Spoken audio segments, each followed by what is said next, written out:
Hello and welcome back to another Archaeo-Scope. This series is kind of like an inverted questions of doom, where rather than you sending me a question to try and answer to the best of my ability, I put a question out there for you in the form of a video to watch, to think about, to comment below, and hopefully together we come up with notions and answers and ideas, a discussion, a debate that one of us on our own might not have considered. And today this is very necessary. I want you to talk me down from the brink because I am extremely annoyed. In fact, I'm downright pissed off, to be honest, because on Friday I watched the latest episode of a TV series called The Last Kingdom. Now, The Last Kingdom is an ongoing BBC Netflix co-production filmed in Hungary with a budget of around £5 million per episode. The TV series focuses on the Saxon kingdoms of England, the Heptarchy, in the late 9th century AD, so the late 800s. And the central story really focuses on a character called Utrecht of Bamburgh, or of Bamburgh. And he wants to get back to where he's from because he's been dispossessed and he feels that he's been wronged and it's his fate, his destiny. Destiny is all, he keeps on saying, to get back there and to rule from Bamburgh. So the whole thing focuses on a Saxon guy wanting to get back to his Saxon seat of power in Bamburgh. Now I'm repeating that for a reason. and on Friday, I was watching the episode, and the King of Wessex was teaching his daughter all about Britain.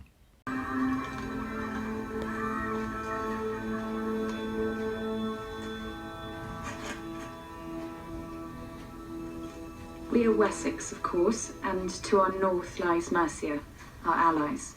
And to the east? Danelaw. Above is Northumbria and Cumberland, where pagans rule and threaten our Christian brothers. And beyond the Great Wall is a kingdom that they call Alba, where it is cold and wild. Good. And what do we call everything south of the wall? That will one day be England. Ethelflaed. So there we have the King of Wessex teaching his daughter about the geopolitical realities of the lands that surround Wessex. It's a very wise thing to do. One day she may have to make decisions about this stuff and be involved in the politicking. So it makes sense. Educate your royal daughter. Excellent. Very good. I have no problem with that. I also have no problem, well, I've observed, but I'm not going to go over the top in terms of my annoyance with the fact that they're living essentially in a Roman villa. Both this TV series and the TV series Vikings actually do seem to assume that the Saxons just moved into Roman towns and the kings were living in villas and that these villas were pretty much still standing. We know that that's not the case. We also know that actually for example, the cities were in fact falling apart. The poem The Ruin, which I've looked at on a previous video on this series, on this channel, really highlights that the Saxons, they knew about Roman settlements, but they didn't really live in them. Certainly not in the way as portrayed in these TV series. But put that to one side. What actually bothers me in this sequence is it's a subtle thing which you may not have noticed on first viewing. And beyond the Great Wall is a kingdom that they call Alba, where it is cold and wild. Good. That is where things start to go really quite badly wrong. Not only from a historical perspective, but also actually from an internal logic perspective for the TV series. So, late 9th century AD. The Kingdom of Alba doesn't exist. Despite the slightly glib and stereotypical response of, oh yes, everyone over there up in the north, it's cold and horrible. Essentially mocking this, I suppose, a Scottish collective, I guess. Alba didn't exist at that point. It wouldn't exist until around the year 900. So we're around, I don't know, between 50 and 0 years too early. We're too early, basically. At that point in Scotland, or what would become Scotland, there was primarily, I suppose, the Gaelic kingdom and the Pictish kingdoms. They were, oh, and also there's an Irish influence, actually. There's Dalriata, for example. These kingdoms are swirling around and eventually would become something which we would recognise as Alba, which would then play into Scottish history. So it's a fascinating history, but the point is, it's not Alba, and it's not one thing at this point. That kind of annoyed me. And again, I can even just about put that to one side. Just about barely. You know, it's a historical inaccuracy. They could have just as dramatically said, these are the kingdoms of the Picts and the Gaels, where it is cold and horrible. But they didn't. Anyway, put that to one side. But what really annoyed me when she says that north of the wall is nothing but Alba. Because, remember, Utrecht of Bamburgh wants to get back to Bamburgh. So let's take a look at a map of 9th century Britain. Here is Britain, here is Hadrian's Wall, here is Bamburgh.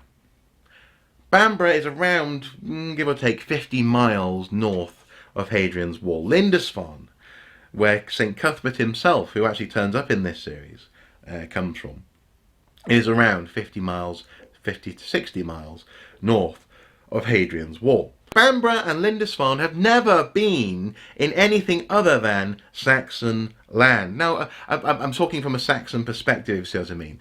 In the 6th century AD, before Northumbria existed, they were in the kingdom of Bernicia, and that merged with another kingdom and then became Northumbria.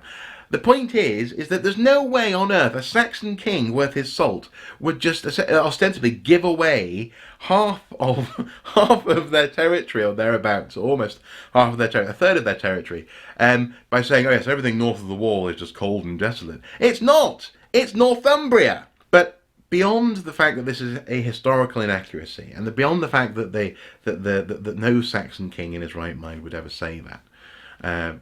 There were Saxon kings who specifically actually claimed the land north of Hadrian's Wall in the past. Athelstan, I think, was one of them, in order to be king of Britain.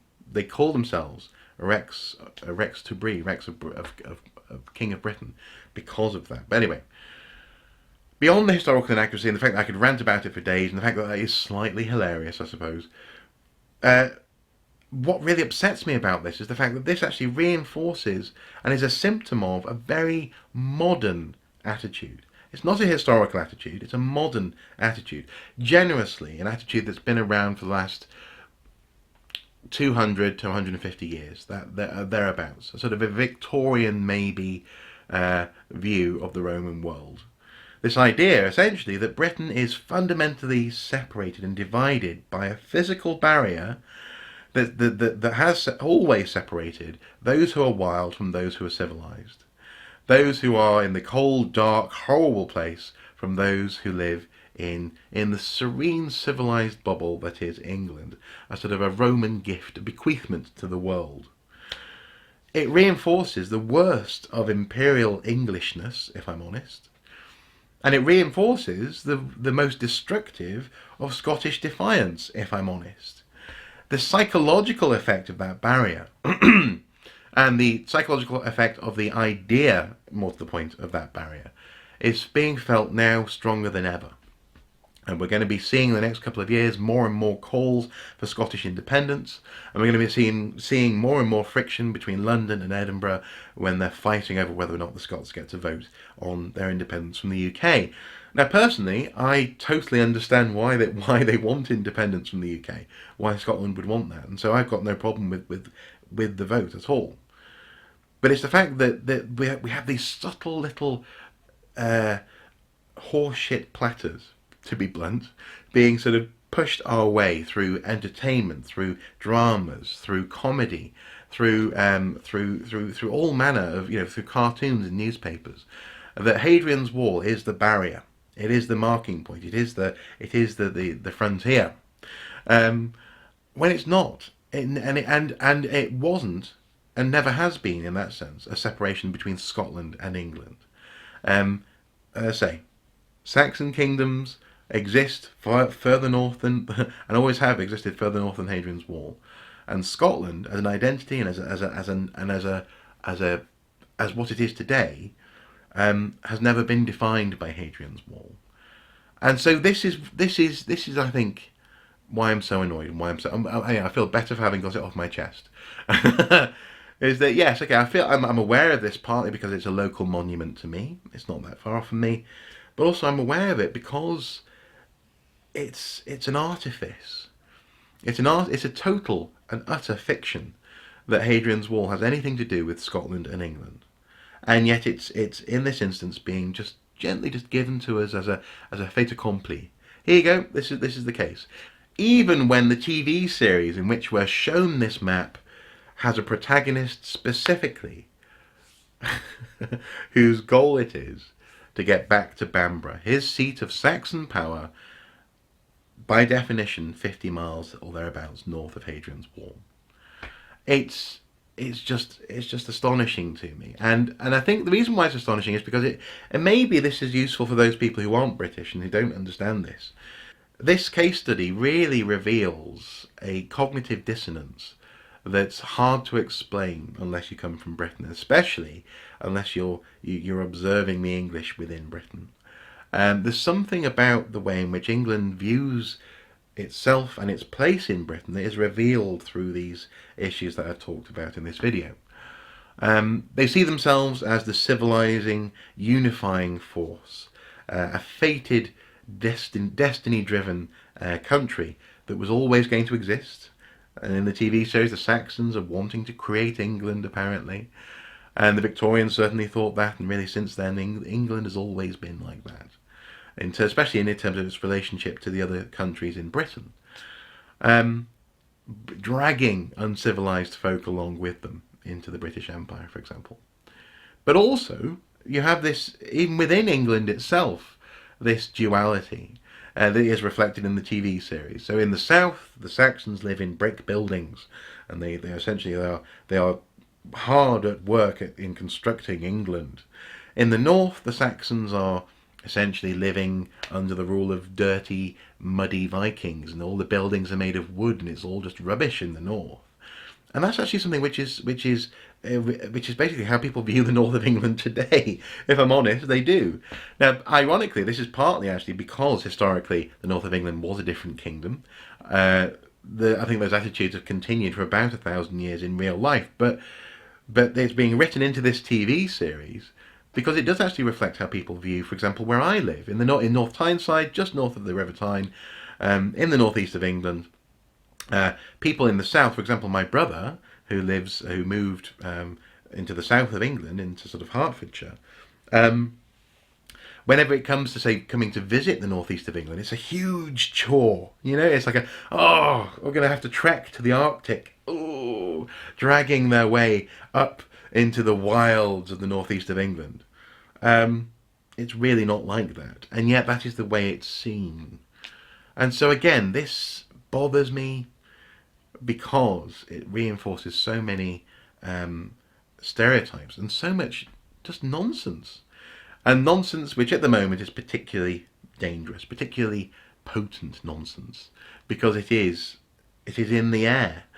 These identities, these attitudes, these discussions, and these futures are being made within Britain, post-Brexit Britain, in part based on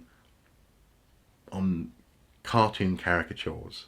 And I think that's a real shame. If Scotland has its own future ahead of it, it should have a future which is based on what Scotland is today. And I think that's what the Scottish want.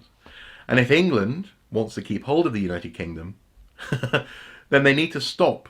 They need to stop, or try to stop, viewing Scotland as some